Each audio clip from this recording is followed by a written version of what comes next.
Praise the lord. ప్రభువైన యేసుక్రీస్తు నామములో ఈ ఉదయకాలము మీ అందరికీ కూడా శుభములు తెలియజేస్తూ ఉన్నాను. యెషయా గ్రంథము 60వ అధ్యాయము 14వ వచనము. నిన్ను బాధించిన వారి సంతానపు వారు నీ ఎదుటకు వచ్చి సాగిలపడెదరు. నిన్ను తృణీకరించిన వారందరూ వచ్చి నీ పాదముల మీద పడెదరు.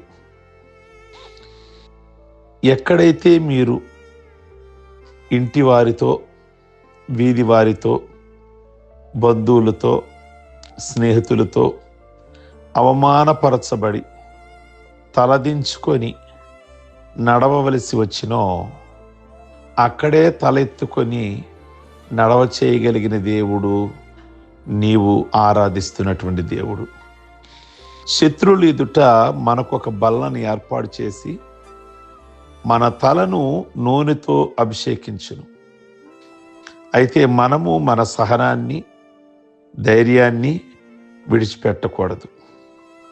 బైబిల్ గ్రంథంలో కొంతమంది భక్తుల చరిత్రని ధ్యానిస్తే కొన్ని విషయాలు మనం తెలుసుకోగలుగుతాము. మీరు నా మీద పగబట్టి మీ యొద్ద నుండి నన్ను పంపివేసిన తరువాత ఎందు నిమిత్తము నా యొద్దకు వచ్చి ఉన్నారని వారిని అడిగిన. ఆదికాండము 26వ అధ్యాయము 27వ వచనము. ఇస్సాకు అంటున్నటువంటి మాట మనం చదివాం.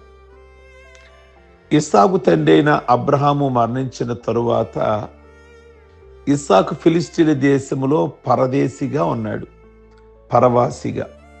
ఇస్సాకు ఆ దేశమునందు వ్యవసాయం చేసి నూరెంతల ఫలము పొందాడు. ఈయన గొర్రెలు కానీ, గొడ్లు, దాసులు కలిగి ఉండి క్రమక్రమముగా దేవుడు అభివృద్ధి చేశాడు. ఫిలిస్తీన్లు అంటే ప్రభువుని ఎరగని వారు, అన్యులు. ఇస్సాకు యందు అంతగా దేవుడు ఇస్సాకుని గొప్పవాడుగా చేశాడు. ఫిలిస్తీన్లు అతని యందు పగబట్టి ఆయన తండ్రి అబ్రహాము త్రవ్వించిన బావులన్నిటినీ మన్ను వేసి పూడ్చివేశారు. అంటే ఇస్సాకు యొక్క దీవెన, ఇస్సాకు యొక్క ఆశీర్వాదమును ప్రక్క రాజ్యమైన ఫిలిస్తీన్లు చూడలేకపోయారు. తన యొక్క దీవెనని ఆయనను అక్కడ నుండి తరిమి వేశారు. ఫిలిస్తీన్ల దేశంలో నుండి బెర్షెబాకు వెళ్ళి బలిపీఠం కట్టించి యెహోవా నామమున ప్రార్థన చేసి గుడారము వేశాడు ఇస్సాకు. ఇస్సాకును తృణీకరించి చిన్న చూపు చూచి తన తండ్రి అయిన అబ్రహాము దినములలో త్రవబడిన బావులను పూడ్చివేసి అవమానపరిచిన వారు మరలా ఇస్సాకు దగ్గరికి వస్తారు. నిశ్చయముగా యెహోవా నీకు తోడై ఉండుట మేము చూచాము, నువ్వు యెహోవా ఆశీర్వాదం పొందిన వాడు అనేది. ఏ వ్యక్తులైతే పనికిరాడని త్రోసివేశారో ఇస్సాకుని, ఏ వ్యక్తులైతే దేశంలో నుండి వెళ్ళగొట్టేశారో, బయటికి వెళ్ళిపోయిన ఇస్సాకు ప్రియ దేవుని బిడ్డలారా మరలా దీవించబడిన తర్వాత ఎవరైతే కాదన్నారో, ఎవరైతే వద్దన్నారో వాళ్లే మరలా ఇస్సాకు దగ్గరికి వచ్చినట్లుగా మనం చూస్తున్నాము. కనుక వాళ్లే వచ్చి సమాధానపడి క్షమాపణ అడుగుతున్నారు. నిజంగా కొన్ని సందర్భాలలో మనం ప్రభువుని అంగీకరించామని మన బంధువులు, మన రక్త సంబంధులు, మన అయిన వారు, మన స్నేహితులు చాలా మంది మనల్ని కాదన్నారు, దూరంగా పెట్టారు. ఈరోజు ప్రభువుని నమ్ముకున్న తర్వాత, నమ్ముకోనప్పుడు తోకగా ఉన్న మనము ప్రభువుని నమ్ముకున్నాక తలగా దేవుడు దీవించాడు, దినదినాభివృద్ధిని కనబరిచాడు. సంవత్సరాలు జరుగుతుండగా ఆయన కార్యాలు మన పట్ల జరిగించాడు. ఇది చూచిన అన్య జనాంగము లేదా ప్రభువుని ఎరగనటువంటి మన మిత్రులు, మన యొక్క రక్త సంబంధులు, కుటుంబ సభ్యులు ఎవరైతే కాదన్నారో, ఎవరైతే దూరం పెట్టారో వాళ్ళు ఈరోజు నీ దగ్గరికి వచ్చేలాగా ప్రభు చేశాడు. కేవలము ప్రభు జ్ఞాపకం చేసుకున్నాడు. ప్రియ దేవుని బిడ్డలారా, అందరూ దూరం పెట్టిన దేవుడు మాత్రం నిన్ను విడిచిపెట్టలేదు. దేవుని బిడ్డలకు కీడు తలపెట్టాలని వారు చూశారు. వారిని అవమానపరిచారు, వారికి వ్యతిరేకంగా తలపెట్టారు. కానీ దేవుడు వారిని విడుదల చేశాడు. కనుక నిన్ను తృణీకరించిన వారు, నీ మీద పగబట్టిన వారు నీకు మిత్రులుగా మారతారు. గమనించండి, మీరు ప్రభు వైపు చూడండి, ఆయన మిమ్మల్ని హెచ్చిస్తాడు. మనుషుల వైపు చూస్తే వారు మిమ్మల్ని సిగ్గుపరుచుతారు. ఇస్సాకు వలె మీ ధైర్యాన్ని, సహనాన్ని విడవకుండా ఆయన వైపు చూడండి, ఆయన వైపు చూడండి. దానికి ప్రతిఫలంగా గొప్ప బహుమానాన్ని ప్రభు మీకు కలగచేస్తాడు. రెండవదిగా మరో మాటకి జ్ఞాపకం చేస్తా. అతని సహోదరులు అతని మీద పగబట్టి అతని క్షేమ సమాచారమైనను అడగలేకపోయిరి. ఆదికాండము 27వ అధ్యాయము 4-5 వచనాలు. యోసేపు చరిత్రను మనం ధ్యానిస్తే క్షేమ సమాచారము తెచ్చిన తమ్ముడిని బట్టుబెట్టాలని యోసేపు అన్నదమ్ములు దుస్తాలోచన రెడీ చేశారు. పెద్దవాడైన రూబేను అడ్డుపడకపోతే యోసేపును వాళ్ళు హతమార్చేసేవాళ్ళు. తరువాత యోసేపును అంగడి సరుకులాగా ఇష్మాయేలీలకు 20 తులముల వెండికి అమ్మివేశారు. వారు ఫరో ఉద్యోగస్తుడైన పొతేఫోరుకు అమ్మారు. పొతేఫోరు భార్య యోసేపు మీద నిందలు మోపి అతడు చేయని నేరానికి చెరసాలకు పంపించింది. చెరసాలలో ఫరో యొక్క ఉద్యోగస్తులు కన్న కలలకు వాటి భావం చెప్పాడు. ఆ కలల భావమును బట్టి ఒకడేమో ఉరి తీయబడ్డాడు చెప్పినట్లుగానే, యోసేపు చెప్పినట్లుగానే మరొక అతనికి ఉద్యోగము దేవుడు అనుగ్రహించాడు.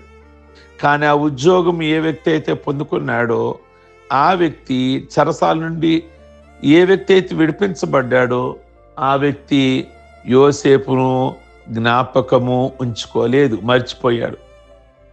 చేసిన మేలు మనిషి మరిచిన దేవుడు మరిచిపోయేవాడు కాదు. మేలును మరవడం మానవ నైజం. అయితే ప్రభు ఎవరిని కూడా మరవనివాడు. దుఃఖములో ఉన్నవారికి, కష్టాల కడగండ్లలో చిక్కుకున్న వారిని ప్రియ దేవుని బిడలారా ఆయన విడిచిపెట్టేవాడు కాదు. యోసేపును ఆయన మరవలేదు, విడువలేదు. ఈసారి ఏకంగా రాజుకే కల పంపించాడు. ఈ కలభావం చెప్పగలిగిన వాడు ఎవరైనా ఉన్నారా?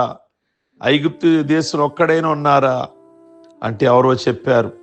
ఆ రోజున పానదాయకుడికి భక్షకారుడికి ఇద్దరికి కల వస్తే యోసేపు చెప్పాడు, ఒక ఆయనకు ఉరి తీస్తారని, ఒక ఆయనకి మరలా ఉద్యోగం వస్తుందని. ఆ రోజు చెప్పిన ఆయన జైల్లో ఉన్నాడు. అనగానే ఐగుప్తు రాజైన ఫరో యోసేపును పిలిపిస్తాడు. యోసేపు చక్కగా కల చెప్తాడు. అప్పుడు అంటాడు, ఇతని వలె దేవుని ఆత్మగల మనుషుని కనుగొనగలమా? యోసేపు ఐగుప్తు దేశం అంతటికి అధికారిగా చేసి 2వ రథం మీద అతనిని ఎక్కించారు. ఇప్పుడు ఐగుప్తు దేశానికి రాజు, 2వ రాజు యోసేపు. ఆ దేశంలో కరువు వచ్చింది. అన్నయ్యలందరూ కూడా యోసేపు దగ్గరికి 10 మంది అన్నలు కనాను నుండి ఐగుప్తుకు వచ్చారు. మొఖాలు నేల మోపారు, యోసేపుకు వందనాలు చేశారు. యోసేపును తృణీకరించిన వీరు, ఆయనను మానసిక శోభకు గురి చేసిన వీరు, కన్న తండ్రికి జన్మభూమికి దూరం చేసిన వీరు వచ్చి ఆయన పాదాల దగ్గర సాగిలపడ్డారు. మూలవాక్యాన్ని జ్ఞాపకం చేసుకోనండి. నిన్ను తిట్టిన వారు, నిన్ను నిరాకరించిన వారు, నిన్ను తృణీకరించిన వారు నీ దగ్గరికి వచ్చి నిన్ను క్షమాపణ అడిగి నీ పాదాల మీద పడేటట్లుగా ప్రభువు చేస్తాడు. అంతవరకు మీ ధైర్యాన్ని విడవద్దు, మీ సహనాన్ని కోల్పోవద్దు. మూడవదిగా, అందుకు యొఫ్తా, మీరు నా యందు పగబట్టి నా తండ్రి ఇంటి నుండి నన్ను తోలివేసితిరే, ఇప్పుడు మీ కలిగిన శ్రమలో మీరు నా యొద్దకు రానేలా? న్యాయాధిపతుల గ్రంథము 17వ అధ్యాయము 11వ అధ్యాయము 7వ వచనం. గిలాదు వాడైన యొఫ్తా పరాక్రమము కలిగిన బలాఢ్యుడు. గిలాదుకు పుట్టిన వేశ్య కుమారుడు. గిలాదు భార్య కుమారులు యొఫ్తాతో, నువ్వు అన్య స్త్రీకి పుట్టిన వాడు గనక మన తండ్రి ఇంట నీకు పాలు పంపులు లేదన్నారు. యొఫ్తా తన సహోదరుల యొద్ద నుండి పారిపోయి టోబు దేశమునకు వచ్చి నివసించాడు. కొంతకాలమైన తరువాత అమ్మోనీయులు ఇశ్రాయేలీయులతో యుద్ధం చేయగా ఇశ్రాయేలీయులు భయముంది పెద్దలు టోబు దేశము నుండి యొఫ్తాను తోడుకొని రావడానికి పోయి, నీవు వచ్చి మాకు నాయకుడిగా ఉండు, అమ్మోనీయులతో యుద్ధం చేయి అన్నారు. యొఫ్తా, నా మీద పగబట్టి నా తండ్రి ఇంటి నుండి తోలివేశారు, మీకు శ్రమ కలిగినందున నన్ను ఆశ్రయించారా అని అడిగాడు. తరువాత జనులు తమ ప్రధానునిగా అధికారినిగా అతన్ని నియమించుకున్నారు. గమనించారా? ఏ యొఫ్తానైతే వారు వద్దన్నారో ఇప్పుడు అదే యొఫ్తా కావాలని వచ్చారు. యొఫ్తా బలాఢ్యుడై ఉండి అతని సహోదరులు అతన్ని అవమానపరిచి తరిమివేసిన, తండ్రింటిలో ఏ విధమైన పాలు పంపులు లేదని ఎక్కడ తొందరపడకుండా తన సహనాన్ని ప్రదర్శించి వేరే దేశానికి వెళ్ళిపోయాడు. ఆయనలో కక్ష సాధింపు మనస్తత్వం లేదు. ఎవరైతే నీవు ఇక్కడ ఉండవద్దు వెళ్ళిపో అన్నారో వారే వెళ్ళి ఆయన క్షమాపణ అడిగి తీసుకొని వచ్చారు. నిన్ను సిగ్గుపరచాలని చూచిన వారు నీ దేవుడే సిగ్గుపరుస్తాడు. బలవంతులగు పగవారు, బలిష్ఠులైన వారు, ద్వేషించే వారి వశము నుండి ఆయన నిన్ను రక్షిస్తాడు. నీ పగవారిని అణిచివేసి మీకు మిత్రులుగా మార్చివేసి మీకు అన్ని వైపుల నెమ్మది కలగజేసి, ఒక ఇస్సాకులాగా, ఒక యోసేపు, ఒక యొఫ్తాను తృణీకరించిన వారిని బాధించిన వారిని తిరిగి దేవుడు ఏ రీతిగా వారి దగ్గరికి తీసుకొని వచ్చాడో మీ జీవితాలలో కూడా మిమ్మల్ని ఎవరైతే తృణీకరించారో, మిమ్మల్ని ఎవరైతే కాదన్నారో, మిమ్మల్ని ఎవరైతే అవమానపరిచారో వాళ్ళ ముందే దేవుడు మిమ్మల్ని తలగా నిలబెట్టి మీ అవసరత వారికి ఉండేలాగా చేయగలిగిన దేవుడు. మీ అవసరం కోసం వాళ్ళని మీ దగ్గరికి నడిపించగలిగిన దేవుడు. నిజంగా ఇస్సాకు విషయంలో, యొఫ్తా విషయంలో, అలాగే యోసేపు విషయంలో మనం చూసాము. తృణీకరించబడ్డారు వారు, మరలా దేవుడు వారిని ఘనంగా హెచ్చించి వాళ్ళ దగ్గరికే తృణీకరించిన వారు రావడం, బ్రతిమలాడుకోవటం నిజంగా గమనించారా? నువ్వు దేవుని సన్నదో దీనుడిగా ఉంటే దేవుడే నిన్ను హెచ్చించగలిగిన వాడు.